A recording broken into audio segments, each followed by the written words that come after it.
I'm going to fix a backpack strap. Got my little tiny screwdriver and this lovely field repair buckle.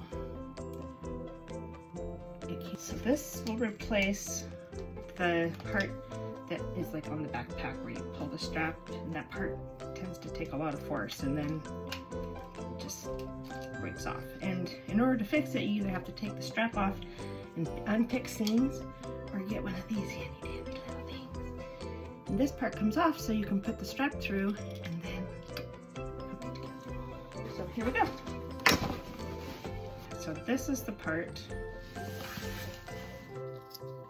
that I'm going to attach this to. And just kind of line it up. You can't really see this, but I'll show you when I'm done.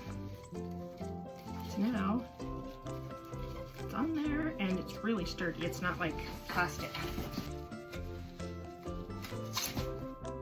I did it. The satisfaction of fixing something. This was a perfectly good backpack. There's nothing wrong with the zippers. We had it for years. It's been in use a long time. It's very sturdy.